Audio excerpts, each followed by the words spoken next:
परशुराम के क्रोध को देखकर लक्ष्मण ने बड़ी कुशलता से फिर व्यंग करते हुए कहा, कहु लखन मुनिशील तुम्हारा।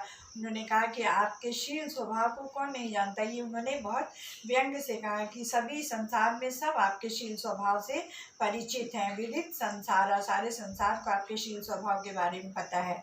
माता पिता ही उऋण भैनी के उऋण ऋण से मुक्त। उन्होंने कहा कि आप तो माता पिता के ऋण से बहुत आसानी से मुक्त हो गए। अर्थात उनके पिता को जमदग्नि ऋषि को सहस्त्रबाहु ने मारा था और उसके पुत्रों को मारकर उन्होंने पिता का बदला ले लिया था। इसलिए लक्ष्मण ने व्यंग से कहा कि आपने माता पिता के ऋण को तो आसानी से चुका दिया।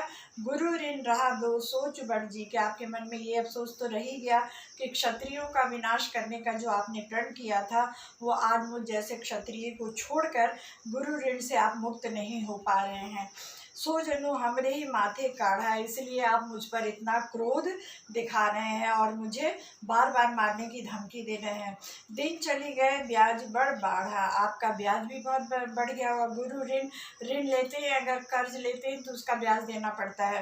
तो इसलिए उन्होंने व्यंग पूर्वक कहा कि आपके गुरु ऋण का ब्याज तो बहुत बढ़ गया होगा, क्योंकि बहुत दिन बीत गए आपको ये निश्चय किए हुए।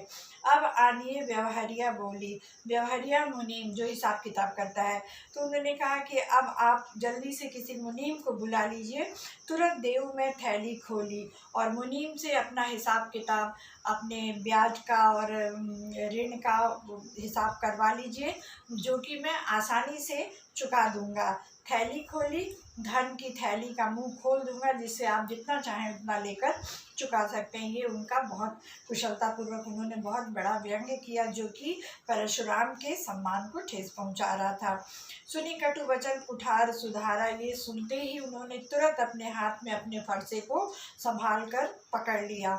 हाय हाय सब सभा पुकारा, हाय हाय पुनरुक्ति अलंकार, सब सभा चिल्लाने लगी, क्योंकि उन्होंने लक्ष्मण ने बहुत बड़ी बात कह दी थी। इसलिए परशुराम का क्रोध भी चरम पर पहुंच गया और पूरी सभा में जितने राजा बैठे थे सब आया चिल्लाने लगे कि ये गलत है, ऐसा नहीं बोलना चाहिए। भृगुवर परशु दिखावहु मोही, विप्र विचारी बचो नृपद्रोही।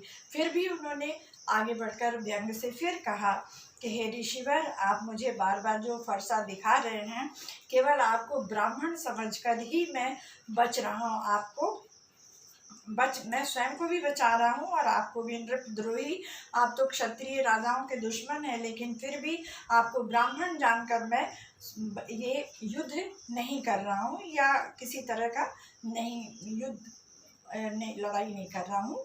मिले न कबहु सुभट रणगाढ़े, उन्होंने एक शूरवीर की विशेषता बताते हुए कहा कि अभी तक आपको युद्ध भूमि में शूरवीर से पाला नहीं पड़ा, शत्रु से पाला नहीं पड़ा।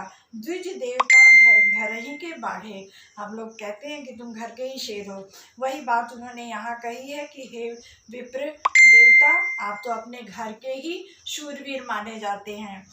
अभी तक आपको युद्ध भूमि में कोई अच्छा शूरवीर नहीं मिला। अनुचित कही सब लोग पुकारे, जब उन्होंने लक्ष्मण ने ये व्यंग किया तब पूरी सभा एकदम बोल उठी कि ये अनुचित है, ऐसा उनको नहीं कहना चाहिए। रघुपति सह नहीं लखन निमारे, जब उन्होंने देखा कि परशुराम का क्रोध चरम सीमा पर पहुंच गया, तब श्री राम ने अपने आँख के इशारे से लक्ष्मण को बोलने से मना किया। लखन उतर आहुति सरिस, भृगुवर कोपु कृषाणु। कृषाणु अग्नि, भृगुवर कोपु परशुराम का क्रोध किसके समान हो गया, मानो अग्नि था, अग्नि के समान उनका क्रोध था। और लक्ष्मण का उत्तर आहुति सरिस, जो हवन सामग्री हम लोग अग्नि में डालते हैं, उसी तरह लक्ष्मण का उत्तर मानो हवन सामग्री था, जो उनके क्रोध को और बढ़ा रहा था, क्रोध की अग्नि को और प्रज्वलित कर रहा था। बढ़त देख जल सम वचन, बोले रघुकुल भानु। रघुकुल के सूर्य कौन, राम ने जब देखा कि बात बहुत बढ़ गई है, क्रोध इनका बहुत बढ़ गया, तब उन्होंने परिस्थिति को संभालते हुए जलसम शीतल वाणी में, पानी के समान, जल के समान शीतल वाणी में परशुराम से विनम्रता पूर्वक उनके क्रोध को शांत करने के लिए अपने विचार प्रकट किए।